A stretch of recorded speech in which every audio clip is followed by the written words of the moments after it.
আসসালামু আলাইকুম। আশা করছি সবাই ভালো আছেন। আমাদের প্রতিদিনের এই লাইভ অনুষ্ঠানে আজকের যে টপিকটি আমরা নির্বাচন করেছি, সেটি হচ্ছে খুবই গুরুত্বপূর্ণ একটি বিষয়। ইসলামের ৫ টি খুঁটি অর্থাৎ ইসলামের ৫ টি স্তম্ভ। এই ৫ টি খুঁটি বা স্তম্ভ নিয়ে আজকে আমাদের এই আয়োজনটি থাকছে। আর মূলত কি আসলেই শুধু ৫ টি খুঁটির উপরেই দাঁড়িয়ে আছে? নাকি এর পেছনে আরো বেশি কিছু আছে? তো আজকে আমরা এটা নিয়ে আলোচনা করব।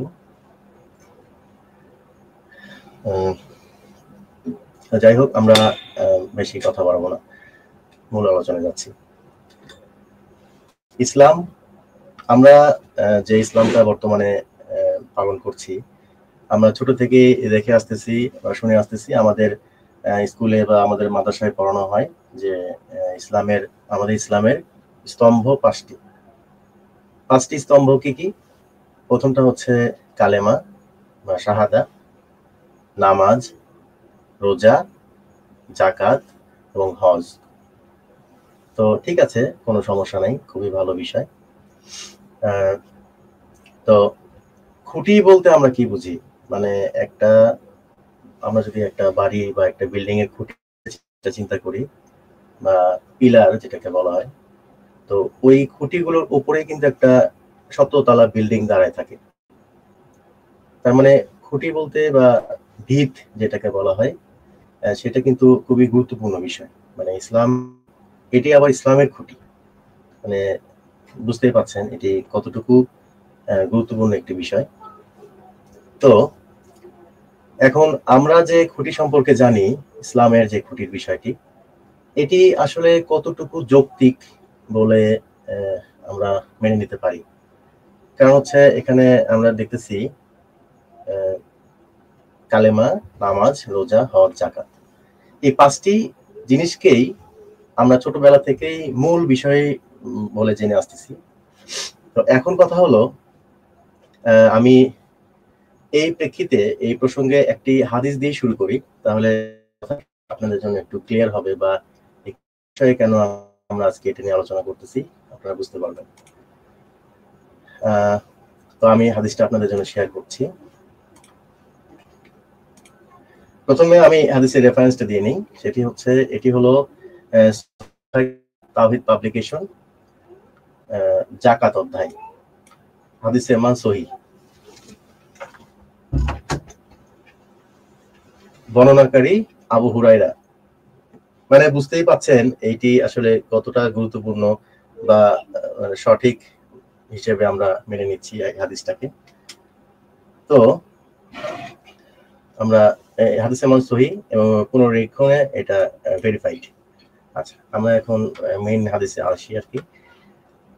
পরিচ্ছদ, এটা হচ্ছে যাকাত ওয়াজিব হওয়ার প্রসঙ্গে। আচ্ছা, যাকাত ওয়াজিব হওয়ার প্রসঙ্গে এখানে লেখা আছে, কিন্তু এই হাদিসটার মধ্যে আরো অনেক বিষয় উল্লেখ করা আছে। আচ্ছা, আমি মূল বিষয়টাতে যাই। আবু হুরায়রা থেকে বর্ণিত এক বেদুইন নবী সাল্লাল্লাহু আলাইহি সাল্লামের নিকট এসে বললেন, আমাকে এমন একটি আমলের কথা বলুন, যদি আমি তা সম্পাদন করি তবে জান্নাতে প্রবেশ করব। কথাটা বুঝতে হবে যে তিনি রাসূল সাল্লাল্লাহু আলাইহি সাল্লামের কাছে এসে এমন একটা আমলের কথা জানতে চাইলেন যে আমলটা করলে তিনি জান্নাতে প্রবেশ করবেন, মানে একরকম গ্যারান্টি চাচ্ছে। সাইদ ভাই, যদি কিছু না বলেন তাহলে মিউট করে দিলেই বেশি ভালো হয়।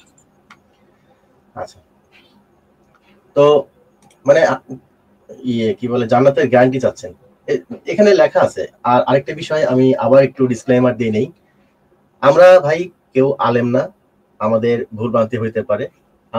আমরা যা দেখতে পাচ্ছি আমরা সেটাই আপনাদের সামনে তুলে ধরতেছি এবং সেটাই বর্ণনা করতেছি। সুতরাং প্রতিটা বিষয়ে আমরা রেফারেন্স দিচ্ছি, প্রতিটা হাদিস, এবং এই যে যার কারণে আমরা মন গড়া কোনো কথা বলতেছি না এখানে। যেটা যেভাবে, যে অধ্যায়ে যেভাবে যেটা ওইভাবে আপনাদেরকে তুলে ধরতেছি। এই যে হাদিস নাম্বার হচ্ছে ১৩৯৭। তো কেউ আমাদেরকে না বুঝে গালাগালি দিবেন না। যদি আমাদের কোনো ভুল থাকে আপনারা শুধরে দেওয়ার চেষ্টা করবেন। আর যদি মনে হয় না এটা আমাদের বিষয়গুলো এটা যৌক্তিক বা এটার সাথে যায় না, ইসলামের সাথে এটা যায় না, আল্লাহর ধর্মের সাথে এটা যায় না, তো আপনারা সেই অনুযায়ী আমল করবেন এবং সেটা যেটাই করেন সবকিছু নিজ দায়িত্বে করবেন। আমি যদি বা আমরা যদি এখানে আবার একটা নতুন করে দল তৈরি করি তাহলে এটা কিন্তু আমাদের একটা আলাদা মাযহাব হয়ে গেল। আমরা কিন্তু এটা চাচ্ছি না।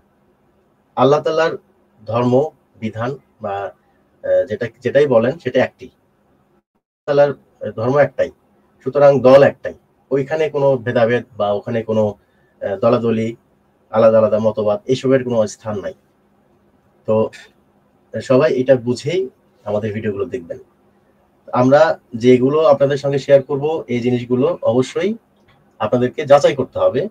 তারপরে আপনার ব্রেন দিয়ে আপনি চিন্তা, আপনার বিবেক বুদ্ধি দিয়ে আপনি ভেবে দেখবেন যে আসলে এগুলো কি যৌক্তিক নাকি অযৌক্তিক। যদি যৌক্তিক মনে হয় তাহলে গ্রহণ করবেন, যদি অযৌক্তিক মনে হয় তাহলে ফেলে দিবেন, কোনো আপত্তি নাই। কিন্তু আপনার কোনো বিষয়ের দায় দায়িত্ব আমরা নিব না এবং আমার কোনো দায় দায়িত্ব আপনাকেও নিতে হবে না। সুতরাং এই বিষয়গুলো নিজ দায়িত্বে দেখাই ভালো এবং বিশেষ করে বিবেক বুদ্ধি খাটিয়ে। আল্লাহ তাআলা বলছেন যারা চোখ থাকতে দেখে না, কান থাকতে শোনে না, তারা গবাদি পশুর মতো আনাম। সুতরাং আপনারা জ্ঞান বুদ্ধি বিবেক চোখ দিয়ে দেখে আলোচনাগুলো শুনবেন এবং বোঝার চেষ্টা করবেন। আচ্ছা, মূল টপিকে আসি। তিনি বললেন যদি আমি তা করি তবে জান্নাতে প্রবেশ করব। ঠিক আছে, তো জান্নাতে প্রবেশ করার উনি একটা গ্যারান্টি চাচ্ছেন আর কি। রাসূল সাল্লাল্লাহু আলাইহি সাল্লাম বললেন আল্লাহর ইবাদত করবে, তার সাথে অপর কোনো কিছু শরীক করবে না, ফরজ সালাত আদায় করবে, ফরজ যাকাত প্রদান করবে, রমজান মাসে সিয়াম পালন করবে। উনি এই যে এই কয়টার বিষয়টা উল্লেখ করলো, এখানে কিন্তু আমাদের কালেমা, নামাজ, রোজা, হজ, যাকাত এটাই মোটামুটি এখানে প্রকাশ পাচ্ছে যতটুকু আমার জ্ঞানে বলে, হয়তো ভুল হইতে পারে। আর ইবাদত করবে শব্দটা দিয়ে আর যাই হোক, ওনারা আল্লাহ তাআলার যে আরো ইবাদতের কথা আছে বা সৎকর্ম বলেন বা অন্যান্য যে কোরআনে যে মূল বিষয়গুলো আছে, কনসেপ্ট গুলো, সেটা যে এখানে মিন করেনি বা বুঝায়নি, এইটা আমি গ্যারান্টি দিচ্ছি। এই ইবাদত সেই ইবাদত না যেটা আল্লাহ কোরআনে করতে বলছে। এই ইবাদত হচ্ছে ওই যে তাসবিহ পড়া, তারপরে হচ্ছে মেসওয়াক করা, তারপরে হচ্ছে এই জিনিসগুলো আর কি এই ইবাদতের মধ্যে, বা কালেমা, এটা রিলেটেড এর সাথে। আচ্ছা, তাহলে ইবাদত করবে, তার সাথে কোনো কিছু শরীক মানে ঈমান আনা, এক কথা ঈমান আনা বা কালেমা পড়া, ফরজ সালাত আদায় করবে, ফরজ যাকাত প্রদান করবে, রমজান মাসে সিয়াম পালন করবে। সে বলল, মানে ওই বেদুইন লোকটি বলতেছে, যার হাতে আমার প্রাণ রয়েছে তার শপথ করে বলছি আমি এর চেয়ে বেশিও করব না, এর চেয়ে বেশি করব না। মানে কি এর চেয়ে বেশি করবে না, মানে সে এর চেয়ে উনি যেগুলো যেগুলো বলছে গ্যারান্টি হিসেবে বা আপনার জান্নাতে যাওয়ার যে এটা, এই যে গ্যারান্টিটা উনি দিচ্ছেন, সেই এই বাবদ তিনি এর চেয়ে বেশি কিছু করবেন না। আচ্ছা, যখন সে ফিরে গেল নবী সাল্লাল্লাহু আলাইহি সাল্লাম বললেন, যে ব্যক্তি কোনো জান্নাতি লোককে বা জান্নাতি ব্যক্তিকে দেখতে পছন্দ করে সে যেন ওই ব্যক্তিকে দেখে নেয়। কতটুকু মানে কি বড় একটা ব্যাপার ভেবে দেখতে পারেন, ভেবে পাচ্ছেন যে যখন সে ফিরে গেল নবী সাল্লাল্লাহু আলাইহি সাল্লাম বললেন, মানে কখন ফিরে গেল, যখন উনি বলে গেলেন যে যার হাতে আমার প্রাণ রয়েছে তার শপথ করে বলছি, মানে উনি আল্লাহর কসম করে বললেন আমি এর চেয়ে বেশি করব না। মানে উনি এগুলোর চেয়ে, এই যে আইটেম কটা বললো এখানে, ইবাদত, নামাজ, রোজা আর সিয়াম, যদি আমার মধ্যে হজ নাই, আচ্ছা যাকাত, আচ্ছা, তো উনি বললেন যে আমি এই কয়টার কাজের বেশি আমি করব না। তখন নবী বলতেছেন যে যে ব্যক্তি কোনো জান্নাতি ব্যক্তিকে দেখতে চান বা দেখতে পছন্দ করে সে যেন ওই ব্যক্তিকে দেখে। তাহলে ভাই আপনার আমার মতো এই যে সাধারণ ব্যক্তি যাদের কোনো কোরআনিক জ্ঞান নাই বা যারা আপনার মানে শুনে শুনে আমরা মুসলিম বা শুনে শুনে আমরা ইসলাম পালন করতেছি, তারা যদি এই হাদিসটা কোনো কারণে পায় তাহলে তাদের চিন্তা ভাবনা কেমন হবে বলেন তো? তারা তো দেখতেছে এই হাদিসটা একদম সহি, আবু হুরায়রা থেকে বর্ণিত, সহি বুখারী, এরপর তো আর কোনো কথা হইতে পারে না। ভাই বিশ্বাস করেন বা না করেন আপনারা, আমিও একটা সময় ঠিক এইভাবেই আমল করার চেষ্টা করতাম। আপনারা আমি একটু ডিসক্লেমার দিয়ে নিই, আবার বলে নেই, সেটি হচ্ছে এই যে চ্যানেল থেকে আপনারা লাইভটা দেখতে পাচ্ছেন, এই চ্যানেলটা আমার আগের একটা চ্যানেল, যে চ্যানেলে আমি এই ধরনের হাদিস নিয়ে ভিডিও বানাতাম। সত্যি কথা এটা, যে এই ধরনের হাদিস নিয়ে আমি ভিডিও বানাতাম, যে কি করলে, কোন কাজটা করলে সরাসরি জান্নাতের টিকিট পাওয়া যায়, এরকম বিষয় নিয়ে আমি ভিডিওগুলো করতাম। তো আল্লাহ তাআলা যেহেতু এইটুকু বোঝার মতো একটা হেদায়েত আমাদেরকে দিয়েছেন, তো সাধারণ জ্ঞানে যখন আমরা এটাকে ইউজ করতে শুরু করলাম, সাধারণ জ্ঞান দিয়ে বুঝতে শুরু করলাম, তখন বুঝলাম আসলে ঝামেলা আছে। বিধায় আমি প্রিভিয়াস ভিডিওগুলো সব ডিলিট করে দিয়ে আমি নতুন করে আবার এই বিষয়গুলো নিয়ে আলোচনা শুরু করছি। আসলে প্রিভিয়াস যে ভিডিওগুলো নিয়ে আমি কাজ করছি, ওই ভিডিওগুলো যদি মানুষ দেখে বিভ্রান্ত হয়, বা যদি এইটা নিয়ে যদি তাদের কোনো সমস্যা হয়, তাহলে কিন্তু হাসরের ময়দানে বা বিচারের মাঠে কিন্তু আমাকে দায় থাকতে হবে। এইটা কিন্তু খুবই মানে টেনশনের ব্যাপার। কিন্তু এই মুহূর্তে আমি যে ভিডিওগুলো করতেছি, আমি সরাসরি কোরআন এবং হাদিস থেকে সরাসরি কথাগুলো বলতেছি, সুতরাং যেটা গ্রহণযোগ্য সেটাই আপনারা গ্রহণ করবেন। তো যাই হোক, এই সেই হাদিস যেটাতে জান্নাতে যাওয়ার সার্টিফিকেট বা গ্যারান্টি পাওয়া যাচ্ছে।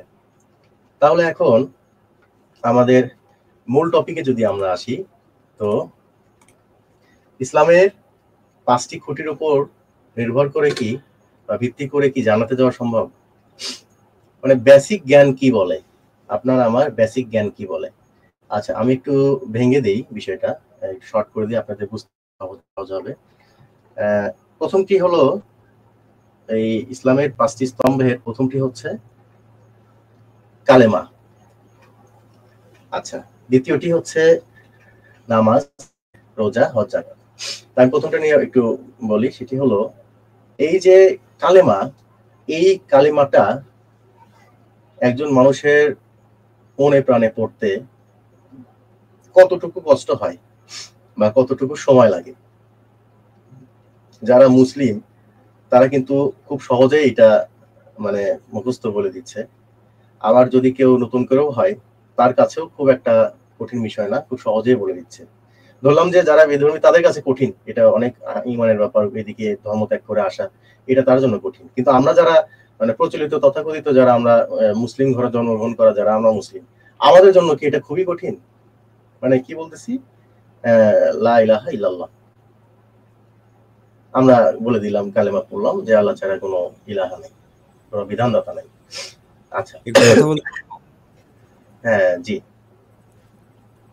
লা ইলাহা ইল্লাল্লাহ মুহাম্মাদুর রাসূলুল্লাহ, তাই তো? এইটুকুই তো না? আচ্ছা বলেন, আপনি শেষ করেন। মুহাম্মাদুর রাসূলুল্লাহ। আর আজানে যেটা বলা হয় ওখানেও একই কথাই বলা হয়। তো আমার প্রশ্ন হচ্ছে, আমি শুধু প্রশ্ন করি, আমি অত কিছু জানি না, আমার অত জ্ঞানও নাই। প্রশ্ন হচ্ছে যে আপনি 5টা স্তম্ভের প্রথমটা বললেন, তারপর আরো আছে 4টা আছে, ওটাই মূলত প্রধান মেইন, তাই তো? হ্যাঁ, ওটাই মূলত মেইন। তো লা ইলাহা ইল্লাল্লাহ মুহাম্মাদুর রাসূলুল্লাহ মানে মুহাম্মদ সাল্লাল্লাহু আলাইহি সাল্লাম আল্লাহর রাসূল। আজানে ওই একটাই ওই কথা বলা হয়। তো মোহাম্মদ তো সাল্লাল্লাহু আলাইহি সাল্লাম তো উনি নবীও।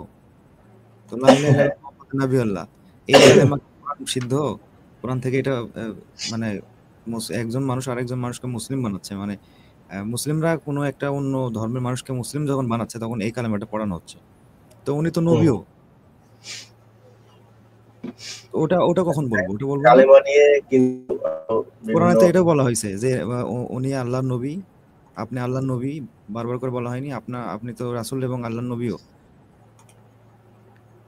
এটা আমার হচ্ছে যে এটা আমার জানার বিষয়, মানে কালেমাটা ঠিক আছে নাকি, আচ্ছা না যাই এটা হোক, আরো কালেমা, এটা কি সম্পূর্ণ, কালেমা এটা কি মানে ঠিক বেঠিক ভাই, বলতেছি না, দুঃখিত বলতেছি যে এটা কি সম্পূর্ণ, না এটা কি আরো বলা, মানে কি মানে নাকি ইসলামের এটা আবার শিরক, সেটা আবার না হ্যাঁ, বলছেন নাকি? হ্যাঁ, ইসলাম এটা গ্রহণ এটা আবার করার ইসলাম এটা গ্রহণ এটা আবার করার জন্য এটা আবার শিরক হচ্ছে না তো? লা ইলাহা ইল্লাল্লাহ আবার মুহাম্মদ রাসূলুল্লাহর সাথে সাথে মানে এড করে বলতেছেন। এটা অন্যান্য ভাই, অনেক রাসূল আছে তো। ভাই রাসূল তো ভাই আমি একটু বলি, এটা কিন্তু আমার কথা না ভাই, এটা বিশিষ্ট একজন আলেম, বিজ্ঞ আলেম, আপনার রাজ্জাক বিন ইউসুফ সাহেব এই কথাটা বলেছেন যে লা ইলাহা ইল্লাল্লাহ মুহাম্মদ রাসূলুল্লাহ এগুলা একসাথে বলা যাবে না, একসাথে মসজিদে লাগানো যাবে না, আল্লাহ নবী এগুলো লাগানো যাবে না। তো ভাই আমরা তো মূর্খ হইতে পারি, তারা তো মূর্খ না, তারা তো তাদের জ্ঞান অনেক অঢেল জ্ঞান রয়েছে। আচ্ছা, তাহলে দেখেন আমি এইটার সাথে রিলেভেন্ট একটা আয়াত আপনাদেরকে দেখাবো। তো এই যে কালেমাটা, কালেমা যে আমরা পড়লাম লা ইলাহা ইল্লাল্লাহ, খুব সহজে পড়ে দিলাম, আমরা মানতেছি, আমরা ঈমান আনলাম, ঠিক আছে? এখন এই প্রেক্ষিতে আল্লাহ তাআলা কি বলতেছেন? এই প্রেক্ষিতে আল্লাহ তাআলা বলতেছেন, মানুষ কি মনে করে যে এটা সূরা হচ্ছে আপনার সূরা আনকাবুত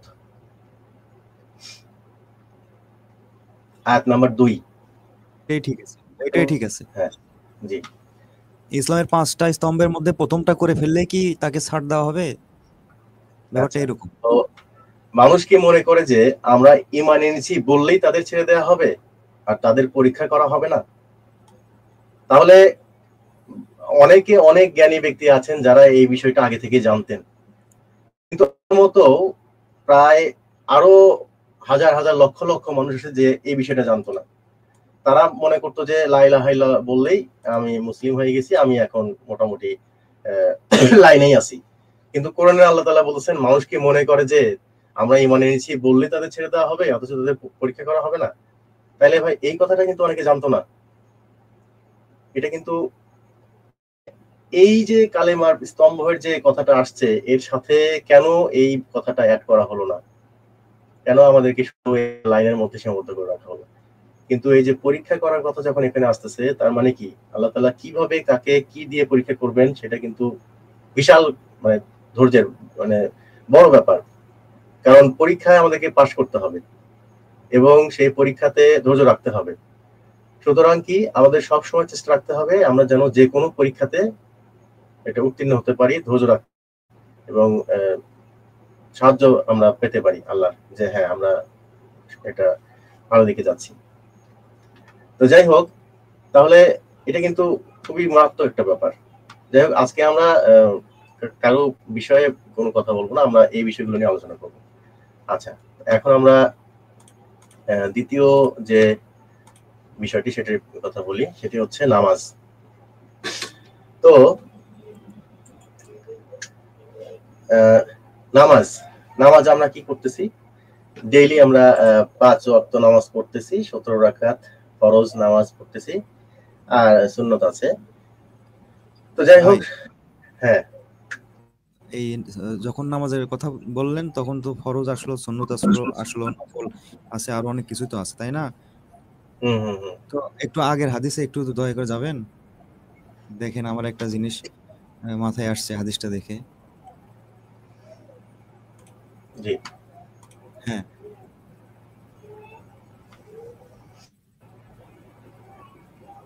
আল্লাহর ইবাদত করবে, তার সাথে অপর কোনো কিছুর শরিক করবে না।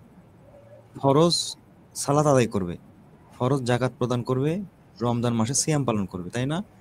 জি। ফরজ জি। সালাত আদায় করবে, যেগুলো শুধু ফরজ হুম। সেইগুলো 17 করবে। রাকাত। হ্যাঁ। ফরজ 17 রাকাত, তাই কি?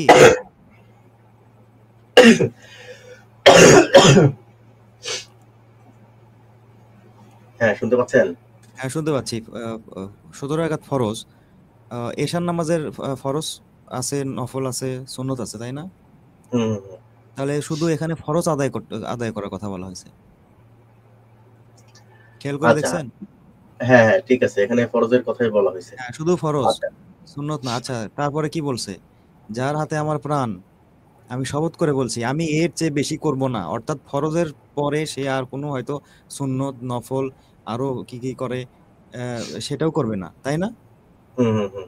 দেখেন সে বলছে, সে বলল যার হাতে আমার প্রাণ, জানি না কার হাতে প্রাণ, আল্লাহর হাতে, না সে কি সেটা সে ভালো জানে। সে দাস হতে পারে, বন্দী থাকতে পারে কারোর কাছে, জানি না। যে বলল যার হাতে আমার প্রাণ রয়েছে তার শপথ করে বলছি আমি এর চেয়ে বেশি করব না। নবী যেটা বলতেছেন কি কি করবে? ফরজ আদায় করবে, ফরজ। তো আমরা ঈশান নামাজে আমরা কত রাকাত পড়ি? 4 রাকাত ফরজ, 4 রাকাত আচ্ছা, ঠিক সুন্নত। আছে সাইদ ভাই, এটা আমাদের এই নামাজ নিয়ে আমাদের আমরা করব। আমরা এইটাতে আমরা আগে মূল পাঁচটি বিষয় নিয়ে আলোচনা করি, দেন আমরা এটাতে ডিটেল আলোচনা করবো। হ্যাঁ, তো আমরা একটু কেন আমরা গিয়ে লাইভটা। তো জি, ইমাম সাহেব যখন ফরজটা আদায় করান আমাদের, উনি তো অর্থ নেন তাই না নামাজ পড়ানোর পর? হ্যাঁ, তা না। একটা মাসোয়ারা আছে, ওনার একটা মাসোয়ারা আছে। তো আমার হ্যাঁ, প্রশ্ন হচ্ছে এটা ওনার একটা কি বলা যায়, একটা চাকরির মতনই। উনি মাসোহারা নেন, ফরজটা পড়ান, কিন্তু সুন্নত পড়ান না। উনি সুন্নতও পড়াবেন এখন থেকে আমাদের, সমস্যা কি? টাকা টাকা দিব আমরা, শুধু ফরজটা কেন পড়াবেন? হাদিসে বলতেছে শুধু ফরজ আদায় করবে, এবং ওই লোকটা রাসূল সাল্লাল্লাহু আলাইহি সাল্লামে নিজেই বলে গেল যে আমি এর বাইরে কিছু করব না, শুধু ফরজ পড়বো। মানে হাদিস তো দিয়েই তো আপনাদের হাদিসের শাস্তি অবস্থা খারাপ ভাই, এটা তো বিপদ হয়ে গেল না? কি? মানে হাদিস থেকেই তো হাদিসের মানে হ্যাঁ, হ্যাঁ, আই মিলতেছে না। হ্যাঁ, মিলতেছে না।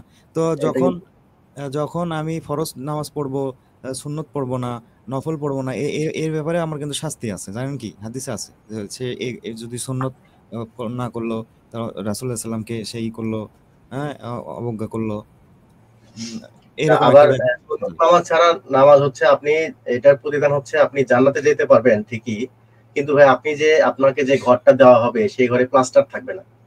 আপনি এখন ওই প্লাস্টার ছাড়া ইটের ঘরে যদি থাকতে পারেন, তো ভাই আপনি সুন্নত পড়েন না। আর যদি মনে হয় না আপনি রং চং সুন্দর করা একটা ঘর নেবেন, তাহলে খেজুরের গাছ দেওয়া হবে আপনাকে। যদি আপনি খেজুরের গাছ নিতে চান, সেক্ষেত্রে আপনাকে সুন্নত পড়তে হবে, ফুল সুন্নত আপনাকে পড়তে হবে। এটা হচ্ছে মূল কথা। এখন যাই হোক, আমরা যাই হোক, আপনি একটু যদি কমেন্টটা একটু পড়তেন, একজন মনে হয় একজন আহ, বিজ্ঞ মঞ্জু আলেম মনে হয় মঞ্জু একজন ভাই কমেন্ট। মঞ্জু হ্যাঁ, ভাই আমাকে আমাদের ভিডিওতে সকাল থেকে উনি কমেন্ট করতেছেন এবং সুন্দর সুন্দর কমেন্ট করছেন। আমি ওনার উনি যেভাবে আমাদের সাধুবাদ জানাচ্ছেন, আমি ওনাকে খুবই ধন্যবাদ জানাচ্ছি। আহ, উনি উনি এখন কমেন্ট করেছেন লিখেছেন সুন্দর লিখেছেন একটা সুন্দর একটা পয়েন্ট বের করেছেন ভাই, বের ধন্যবাদ। করেছেন ভাই, ধন্যবাদ। হ্যাঁ, আমাদের পক্ষ থেকেও ধন্যবাদ। এখন মঞ্জু ভাই হয়তো শুনতে পাচ্ছেন, এখানে সুন্দর পয়েন্ট বলতে কি, মানে দেখেন আমরা কিন্তু মূল এই বেসিকটার উপরেই আমরা টিকে আছি। তো এই মূল বিষয়গুলো নিয়ে যদি আমরা আলোচনা না করি, তাহলে আমরা শেষের দিকে কিভাবে যাব বলেন? তো আমাদের উচিত হলো উপর থেকে আসা, একদম উপর থেকে। মানে আল্লাহ তাআলা কি শুরু করছেন, কি দিয়ে শুরু করছেন, সেখান থেকে আমাদের যদি আমরা স্টেপ বাই স্টেপ নিচের দিকে আসতে থাকি, তাহলে আমরা সঠিক লাইনে যেতে পারবো। আমাদের নিচ থেকে শুরু করি উপর দিকে যাওয়া, নিচ থেকে আপনি অথই একটা সাগরে পড়ে যাবেন, ওই সাঁতরায় তো আপনি ওটা কুলি পাবেন না, আপনি উপর দিকে উঠবেন কিভাবে? এটা হচ্ছে মূল বিষয়। যে তাই আমরা আল্লাহ থেকে শুরু করব। আল্লাহ সৃষ্টিকর্তা একজন, এক থেকে শুরু করা কিন্তু সহজ। কিন্তু আপনাকে যদি মিলিয়ন ট্রিলিয়ন দিয়ে শুরু করা হয়, ট্রিলিয়নটা মনে করেন আপনাকে খাবারের কিছু একটা দেয়া হয়েছে আপনার সামনে, আপনি ভাই ওখান থেকে খুঁজে পাইতে কিন্তু খুব কষ্ট হবে। কিন্তু আমরা যদি একদম এক থেকে শুরু করি, আল্লাহ থেকে শুরু করি, একজন থেকেই, তাহলে যখন নিজ দিকে আসবেন, তার প্রকৃতিতে যত রকম ন্যাচারে যত রকম নিয়ামত দেয়া আছে, আপনি প্রত্যেকটার রহস্য খুঁজে বের করতে পারবেন। কিন্তু আপনি নিজ দিক থেকে গেলে সহজে পাবেন না। যাই হোক, প্রকৃতি দিয়ে আমি একটা উদাহরণ দিলাম, এটা অন্যরকম অন্য জিনিস দিয়ে হতে পারে, বা এই যে কালাম হাদিসের ব্যাপারটা হতে পারে, যে আপনি লক্ষ লক্ষ 40 লক্ষ হাদিস এত কষ্ট করে পড়ার থেকে আপনি সরাসরি কোরআন থেকে শুরু করি, এবং যে বিষয়গুলো আমাদের কাছে একটু ইয়ে মনে হচ্ছে, আমরা তখন আমরা হাদিসে হেল্প নিতে পারি। যদি হাদিসে সেটা আমাদের জন্য সুইটেবল মনে হয় বা কোরআনের সঙ্গে মিল থাকে, তখন আমরা এটা গ্রহণ করবো। কোনো সমস্যা নাই। হাদিস যে সবই ফেলে দিতে হবে এরকম কথা আমরা বলতেছি না। কিন্তু এই যে এই ধরনের হাদিস, যেটা আমি আজকেও শেয়ার করতেছি, যে যার হাতে আমার প্রাণ, আমি এর চেয়ে বেশি করব না। মানে কি? ও শুধু কালেমা, নামাজ, রোজা, হজ, জাকাত, এর বেশি সে করবে না। সে একটা ধরেন মধ্যে যে বসে থাকবে, সে সারা দিন রাত ওখানে শুধু ইয়ে করবে, পরিবার পরিজন বাদ দিয়ে, বা হচ্ছে সবকিছু বিন্দু নিয়ে বাদ দিয়ে সে মানে গিয়ে বৈরাগ্য বৈরাগ্য সে হ্যাঁ, ই করবে, না, আল্লাহ বৈরাগ্য। বৈরাগ্য জীবনের কথা ইয়ে করেনি। হ্যাঁ, আল্লাহ বলছে তোমরা জমিনে ছড়িয়ে পড়ো এবং আমার ইয়ে অনুসন্ধান করো। তো আপনি বৈরাগী হয়ে বসে থাকলে হবে নাকি? নবী যেটা করছে, নবী ওইটা, নবী হিসাবটা আলাদা। নবীর সাথে কি আপনি সাধারণ মানুষের কথা চিন্তা করবেন নাকি? ওটা করলে হবে না। তো তিনি কি করবেন? তিনি ওই যে শুধু সিয়াম পালন করবেন, আর জাকাত দিবেন। আচ্ছা, তো তারপর আবার নবী বলেছেন যে তোমরা যদি কোনো জান্নাতি ব্যক্তিকে দেখতে চাও, পছন্দ করো, তাহলে এইটা ভাই আসলে কিভাবে যায় বলেন? এটা আসলে কোনো যুক্তিগত পাচ্ছি না। আচ্ছা, আমি আবার মূল বিষয়ে আসি।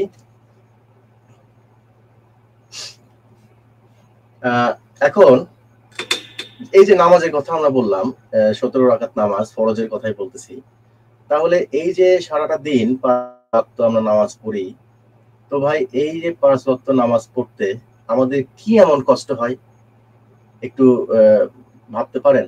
মানে আপনার কি জান বের হয়ে যাচ্ছে, মানে নামাজ পড়তে পারতেছেন না, আপনার খুব কষ্ট হয়ে যাচ্ছে, মানে আপনার খুব লস হয়ে যাচ্ছে, আপনার ক্ষতি হয়ে যাচ্ছে, বিভিন্ন রকমের আপনার অসুবিধা হচ্ছে, তার মধ্যে আপনি নামাজ পড়তেছেন। এরকম কি আমরা কেউ করি? আমরা কিন্তু এরকম মনে হয় না, এরকম মানে সিচুয়েশনে থেকে আমরা কেউ নামাজ আদায় করি। যদিও ওই সময় নামাজ আদায় করেন ইয়েই নাই যে অতটা টাফ সিচুয়েশনে আপনি ওইটা আপনার জন্য রিলিজ করা আছে।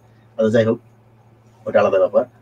তো প্রথমে গেল হচ্ছে কালেমা। আমরা খুব সহজে কালেমা পড়ে 1 মিনিট 10 সেকেন্ড সময় লাগলো, হয়ে গেল। দ্বিতীয়টা কি, আমরা নামাজ, আমরা 5 ওয়াক্ত নামাজ, ফরজ নামাজটা আদায় করতেছি, খুবই মানে জান বের হয়ে যাচ্ছে বা কষ্ট হচ্ছে, আমরা পারতেছি না, বিষয়টা তা না কিন্তু। এটা যারা রেগুলার প্র্যাকটিসিং সালাত আদায় করেন, নামাজ আদায় করেন, সালাত না, নামাজ এবং সালাতের পার্থক্য নিয়ে আমরা একটা ভিডিও বানাবো। তো যারা রেগুলার নামাজ আদায় করতেছেন তারা কিন্তু এটা তাদের একটা অভ্যাস হয়ে যায়, তাদের কোনো সমস্যাই হয় না, তারা প্রতিটা কাজের ফাঁকে ফাঁকে তারা নামাজ পড়তে পারে। আচ্ছা, তৃতীয় নাম্বার কি, সাওম বা রোজা। এই যে ভাই আজকে চতুর্থ দিন বা জি, তৃতীয় স্তম্ভে যাওয়ার আগে আমার একটা কথা আছে আর কি। নামাজ পড়ে কি শুধু জান্নাতে যাওয়া যাবে? আলেমরা কি বলেন ওনাদের মতামতটা একটু নিয়ে আসি, যদি স্ক্রিনটা শেয়ার দেন। বুঝিনি ভাই, আরেকবার একটু বলবেন। নামাজ পড়েই যে কি জান্নাতে যাওয়া যাবে? আচ্ছা, সেটা আলেমগণ কি মনে করেন? ওনারা তো হাদিসটা সব পড়ছেন, ওনারা বেশি ভালো। আচ্ছা আচ্ছা আচ্ছা, হ্যাঁ হ্যাঁ হ্যাঁ, এটা আমরা নামাজের কথা বলতেছি, জি, হ্যাঁ, ওটা সেহেতু এটা আমরা দেখতে পারি। হ্যাঁ, জি, দেখেন তো আমার এটা আসছে কিনা।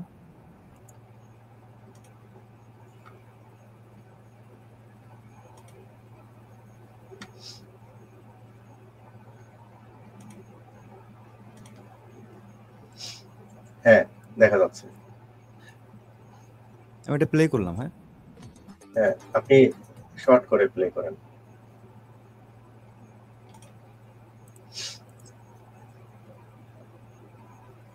আচ্ছা, অ্যাডটা স্কিপ করে দেন।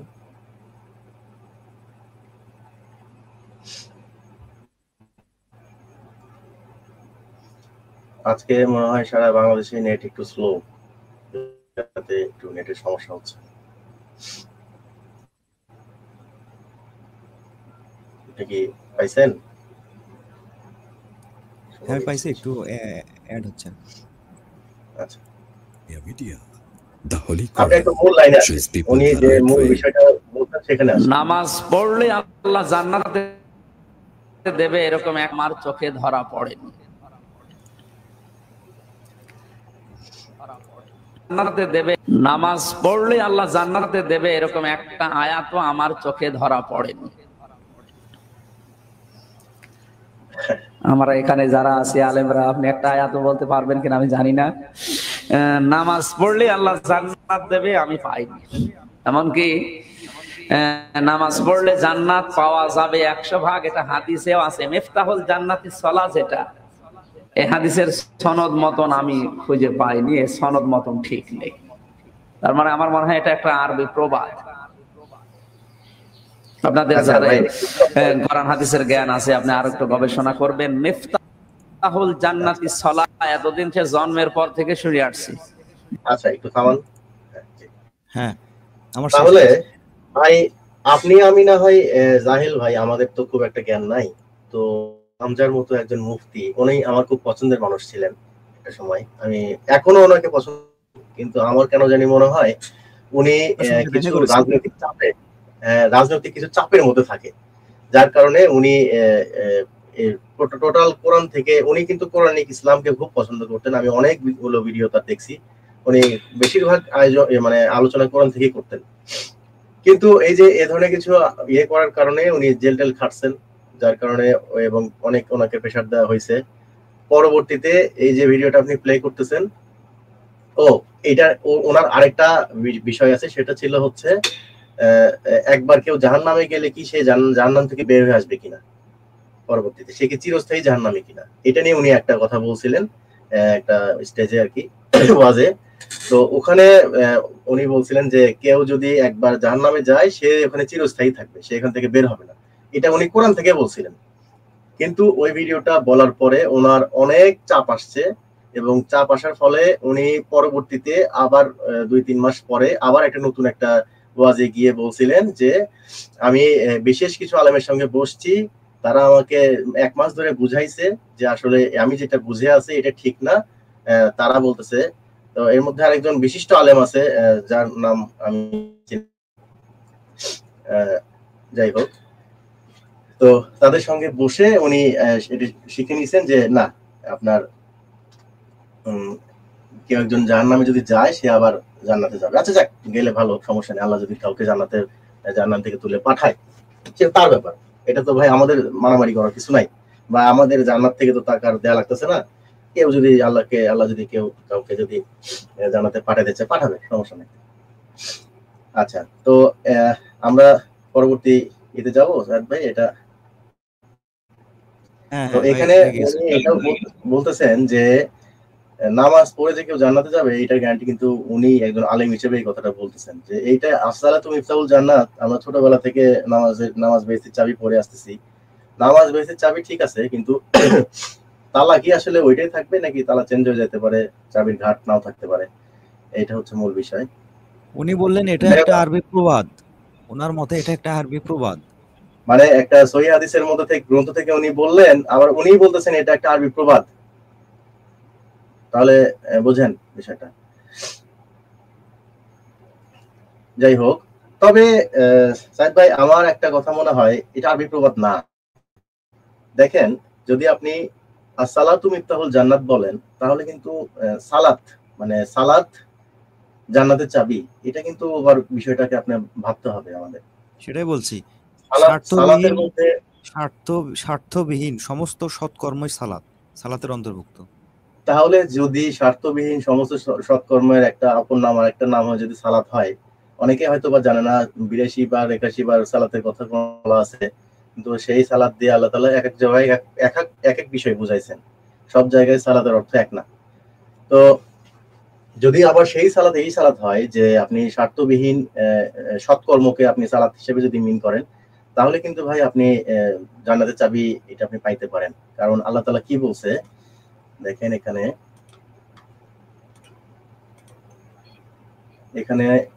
আল্লাহ বলতেছেন,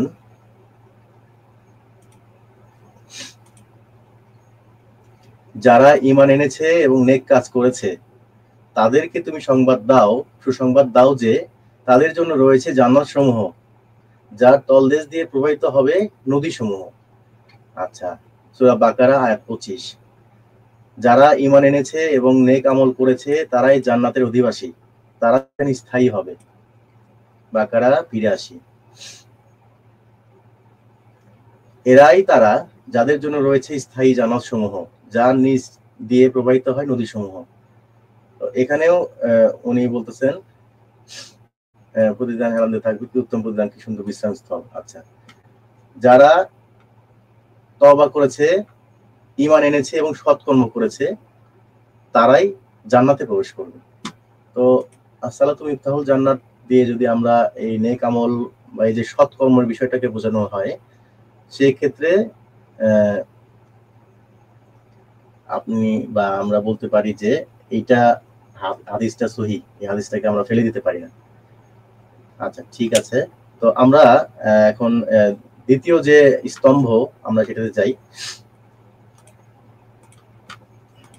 তো প্রথমে ছিল, আমি প্রতিবারই একবার করে রিপিট করতেছি যেন লাইনটা ঠিক থাকে। প্রথমে আমরা কি করলাম, প্রথম স্তম্ভ হচ্ছে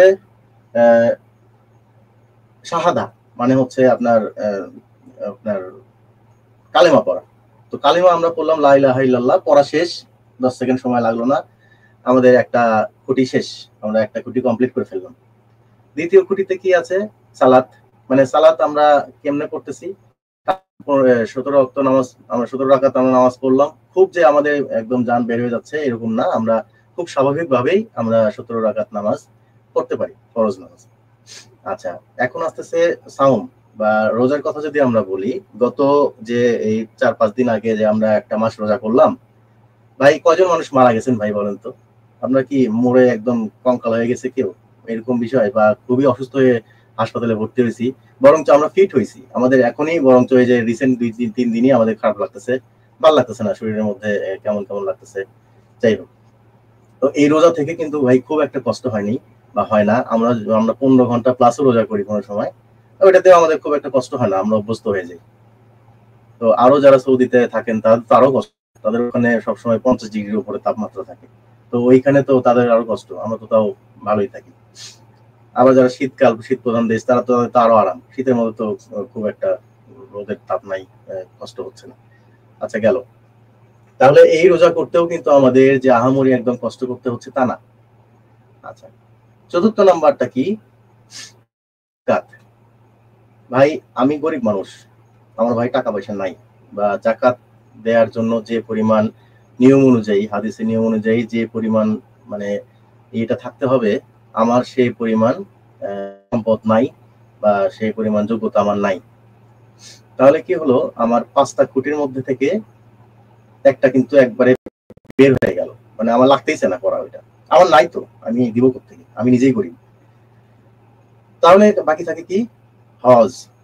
ভাই 1 লাখ টাকা যদি এক বছর আমার ঘোরে, তাহলে আমার ওইখান থেকে 2,500 টাকা জাকাত দিতে হয়, ঠিক আছে ভাই? ওই 1,000 টাকা, 2,500 টাকায় আমার কাছে নাই জাকাত দেওয়ার মতো, আমি ভাই 8 লাখ টাকা খরচ করে হজ করতে যাবো কোন দুঃখে, কেমনে, কি সম্ভব? তার মানে কি হলো, আমার হজেরও দরকার নেই। মানে একটা এই যে একটা খুঁটি ইসলাম যার উপর দাঁড়ায় আছে, এই একটা খুঁটি আমরা তার মুখ থেকে আমরা 2টা খুঁটি ফ্রিতে বাদ দিয়ে দিলাম। মানে কি, ওইটা আমাদের দরকারই নাই, যে আমরা আমাদের নাই, টাকাই নেই, আমরা হজ করবো কিভাবে, আমাদের টাকাই নেই, আমরা জাকাত দিব কিভাবে, আমি গরিব। তাহলে বাকি থাকতেছে কি? কালেমা, নামাজ, রোজা। তো প্রথমে যেটা বলতেছি যে এই যে কালেমা পড়লাম, 2 সেকেন্ড সময় লাগলো, পার হয়ে গেল।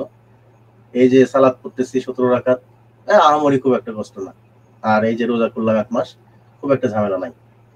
তাহলে ভাই ইসলাম কি এত সহজ? মানে আমি এই যে শুধু নামাজ আর রোজাটা করলাম, তাহলে আমরা চাল চালায় জান্নাতে চলে গেলাম? ভাই এটা কি আসলে আদৌ কি কোনো যৌক্তিকতা আছে? এই খুঁটি, ইসলামের যে 5টা খুঁটি, এই খুঁটিটা বানাইলো কে?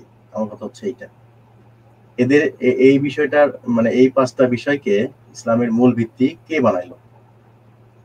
সবার আগে প্রথম খুঁটিতে আসা উচিত ছিল, প্রথমটা ঠিকই আছে, প্রথমটা হচ্ছে বিশ্বাস, মানে ঈমান। আপনি যখন ঈমান আনলেন, তখন কিন্তু আপনাকে শাহাদা পাঠ করতেছেন, আপনি ঈমান আনছেন, এটা থাকতেই হবে। কারণ আল্লাহ তাআলা ম্যাক্সিমাম আয়াতেই বলতেছে যে যারা ঈমান এনেছে, অর্থাৎ কি, আপনার আমাকে আগে ঈমান আনতে হবে, ঠিক আছে? আপনাকে আমাকে আগে ঈমান ঠিক রাখতে হবে, দেন দ্বিতীয়টা কি হবে? দ্বিতীয়টা হবে হচ্ছে সৎকর্ম করেছে, মানে যারা ভালো কাজ করে। সৎকর্ম মানুষ মানুষ বিভিন্নভাবে করতে পারে। বিড়ালকে যদি পানি খাওয়ান, সেটাও একটা সৎকর্মের মধ্যেই যায়, ঠিক আছে, ও আপনি খাওয়াইছেন। একটা কুকুর রাস্তায় ড্রেনের বাচ্চা একটা পড়ে গেছে, আপনি উঠাই দিলেন, এটাও একটা ভালো কাজ ভাই। এগুলোরও হিসাব হবে। আপনি সারাদিন রোজা রেখে আপনি নামাজ পড়ে বের হয়ে হাতে তসবিহ গুনতে গুনতে যাচ্ছেন, কিন্তু পাশে দেখলেন যে একটা নিরীহ একটা কোনো প্রাণী কষ্ট পাচ্ছে, আপনি সেটা দিকে ফিরেও তাকালেন না। সেটা মানুষ হইতে পারে, বা হচ্ছে কোনো গরু ছাগলও হইতে পারে, বা কুকুর বেড়ালও হইতে পারে। ভাই তাইলে কি, মানে এরকম আমরা দেখতেছি, এরকম শত শত মানুষ আছে যারা এই বেসটার উপরে ভিত্তি করে চলে। মানে নামাজ পড়তেছে, রোজা করতেছে, টাকা থাকলে হজ করতেছে, না থাকলে নাই। কিন্তু সৎকর্ম যে বিষয়গুলো, এগুলোতে তারা মানে মূল বিষয়টাকে বাদ দিয়ে তারা চলে গেছে হচ্ছে সাইড বিষয়, মানে যেগুলোর কোনো মানে কি ওগুলোর সাথে তো পৃথিবীর কোন সৎকর্মের সাথে কোনো মিল নাই। আল্লাহ তাআলা বলতেছে যে যারা ঈমান আনে এবং সৎকর্ম করে। দেখেন এখানে শুধু একটা বিষয় না, আল্লাহ তাআলা কতগুলো আয়াতে, আমি কিন্তু এখানে স্ক্রল করে শেষ করতে পারবো না। এই আমি যে এটা বের করছি, এটা প্রত্যেকটা আয়াতেই ওই সৎকর্মের কথা কাছাকাছি বলা আছে, যে কি কি বিষয়ে মানে কোরআনে এটা হচ্ছে আপনার আয়াত। ঈমান এনেছিল, সৎকর্ম করেছিল, যারা ঈমান আনে এবং সৎকর্ম করে, এগুলো কিন্তু প্রতিটা আলাদা আলাদা সূরা, সূরা কাসাস, সূরা আনকাবুত, সূরা লুকমান। নিশ্চয়ই যারা ঈমান আনে এবং সৎকর্ম করে তাদের জন্য রয়েছে নিয়ামতপূর্ণ জান্নাত। তাহলে দেখেন প্রত্যেকটা বিষয়ে এখানে কিন্তু বলা, যারা ঈমান আনে এবং সৎকর্ম করে তাদের জন্য হচ্ছে জান্নাত। আর আমরা খুঁটি বানাইছি হলো কালেমা, নামাজ, রোজা, হজ, যাকাত, এই পাঁচটা। তাহলে খুঁটি হওয়ার কথা ছিল কি? খুঁটি হওয়ার কথা ছিল যারা ঈমান আনে, মানে প্রথমটা ঠিক আছে কালেমা, বা আপনি শাহাদা পাঠ করলেন, আল্লাহ এক, তার প্রতি, শুধু তার আল্লাহর প্রতি না, টোটাল যে বিষয় ঈমানের যে বিষয়টা আল্লাহ তাআলা বলেছেন, যে ফেরেশতাকুলে বিশ্বাস, নবী রাসূলের উপরে বিশ্বাস, কিতাব সমূহে বিশ্বাস, আল্লাহর উপরে বিশ্বাস, এই বিশ্বাসগুলো আমাদের ঠিক রাখতে হবে। এটা হচ্ছে ঈমানের অংশ। এরপরে কি হচ্ছে? সৎকর্ম। তাহলে ইসলামের দ্বিতীয় এবং শক্তিশালী খুঁটি হওয়ার কথা ছিল সৎকর্ম। সেখানে চলে আসছে আপনার নামাজ, রোজা, হজ, যাকাত দিয়ে শেষ কিভাবে বলতেছি আমি তো শেষ বলতেছি না ভাই, এটা শেষ হাদিস বলতেছে। কিভাবে বললো? এই যে খেয়াল করেন এখানে, আবার বলতেছি যারা নতুন করে দেখতেছেন ভিডিওটা, আমাকে এমন এক বেদুইন এসে রাসূল সাল্লাল্লাহু আলাইহি ওয়াসাল্লামকে বললেন, আমাকে এমন একটি আমলের কথা বলুন যদি আমি তা সম্পাদন করি তবে জান্নাতে প্রবেশ করব। রাসূল সাল্লাল্লাহু আলাইহি ওয়াসাল্লাম বললেন, আল্লাহর ইবাদত করবে আর তার সাথে অপর কিছু শরীক করবে না, ফরজ সালাত আদায় করবে, ফরজ যাকাত প্রদান করবে, রমজান মাসে সিয়াম পালন করবে। সেই লোকটা বা বেদুইনটি তখন বলল, যার হাতে আমার প্রাণ রয়েছে তার শপথ করে বলছি আমি এর চেয়ে বেশি করব। মানে ওনাকে যা যা করতে বলছেন, এই যে 5টা আইটেম বা 4টা আইটেম, এর মধ্যে হজটা নাই, তো তখন উনি বলতেছেন যে আমি শপথ করে বলতেছি যে যার হাতে আমার প্রাণ তার শপথ করে আমি বলতেছি আমি এর চেয়ে বেশি করব না। যখন সে ফিরে গেল, মানে বেদুইন ব্যক্তিটি যখন ফিরে গেল, নবী সাল্লাল্লাহু আলাইহি সাল্লাম বললেন, যে ব্যক্তি কোনো জান্নাতি ব্যক্তিকে দেখতে পছন্দ করে সে যেন ওই ব্যক্তিকে দেখে নেয়। মানে ওই যে ব্যক্তি, বেদুইন ব্যক্তি, ওনার কথা বলতেছে, ওই ব্যক্তিকে যেন দেখে নেয়। দেখেন এই হাদিসটা শুধুমাত্র এই বুখারীতেই নাই, এটা মুসলিমেও আছে। আর এই যে হাদিসের মান দেখেন, সহিহ, বর্ণনাকারী আবু হুরায়রা, যিনি সবচেয়ে বেশি হাদিস বর্ণনা করছেন বলে আছে আর কি, পুনর্নিরীক্ষণও এটা ভেরিফাইড, সহিহ বুখারী। তার মানে এই যে এই হাদিসের সাথে এই যে এই আয়াতগুলোর, যারা ঈমান আনে এবং সৎকর্ম করে, এগুলোর সাথে কিন্তু মিল নাই। আপনি নামাজ পড়লেন কি জন্য? আপনার নামাজ দিয়ে কি পৃথিবীর কোনো মানুষের উপকার হলো? না। এটা কি আপনি বললেন আমি করতেছি আমার জন্য, এটা তো ভাই সৎকর্ম অন্তর্ভুক্ত না। আপনি রোজা করতেছেন, রোজা কি ভাই আপনি না খাই থাকলে কি কারো উপকার, লাভ হয়, লস হয়? হইতে পারে, আপনার বাবার হয়তো কিছু চাল বাঁচতে পারে, কিন্তু তারপরেও ওইটা সৎকর্মের মধ্যে পড়ে না। আচ্ছা, তৃতীয়টা কি? জাকাতটা সৎকর্মের মধ্যে যায়, এইটা ঠিক আছে। জাকাত যদি আপনি প্রচলিত নিয়ম অনুযায়ী যে জাকাতের কথা বলা আছে সেই অনুযায়ী যদি ভেবে থাকেন, তাহলে জাকাতটা সৎকর্মের মধ্যেই যায়, আপনি আপনার সম্পদের অংশ। কিন্তু আমরা তো ভাই জাকাত ওইভাবে দিই না। আমরা চিন্তা করতেছি যে এইবার এই সিজনে ভাই 10 লাখ টাকা মারছি, ওইখান থেকে 2.5% দিয়ে দেই, তো ভাই আমার বাকি টাকাটা তো অন্তত কালো টাকাটা সাদা হয়ে গেল। এটা আমরা ভাই এই চিন্তা করে যারা দেই, আমরা এই চিন্তা করি যে দিয়ে দিলাম, কিছু টাকা পরিশুদ্ধ হয়ে গেল। জাকাত অর্থ কি আসলে সেই পরিশুদ্ধি? আচ্ছা যাই হোক, এটা নিয়ে আমরা পরে ভিডিও বানাবো। তো ওইটাও কিছুটা সৎকর্মের মধ্যে পড়ে। আর হজে আপনি যাচ্ছেন, আপনার পরিবার নিয়ে যাচ্ছেন, আপনি ওই একটা জায়গাতে ঘুরতে গেলেন, পবিত্র মক্কাতে আপনি গেলেন, আপনি তাওয়াফ করলেন, ঘুরলেন ফিরলেন, যা যা বিধানগুলো আছে সেগুলো আপনি পূরণ করলেন, দুনিয়ার মানুষের কোনো উপকার হলো না, হলো কি? এটা তো আসলে মানুষের সাথে কোনো মানে সৎকর্ম আসে না। তাহলে ঈমান আনে এবং সৎকর্ম করে, আল্লাহ বলতেছেন যারা ঈমান আনে এবং সৎকর্ম করে তাদের বাসস্থান হবে জান্নাত। তারা যা করতো তার আপ্যায়ন হিসেবে, তারা যা করতো সৎকর্মের বিষয়গুলো বলতেছে, তারা যা করতো তার আপ্যায়ন হিসেবে তাদেরকে জান্নাত দিবেন। কি করলে? যারা ঈমান আনছে এবং সৎকর্ম করতেছে। তো এরকম দেখেন অনেক অনেক আয়াত এখানে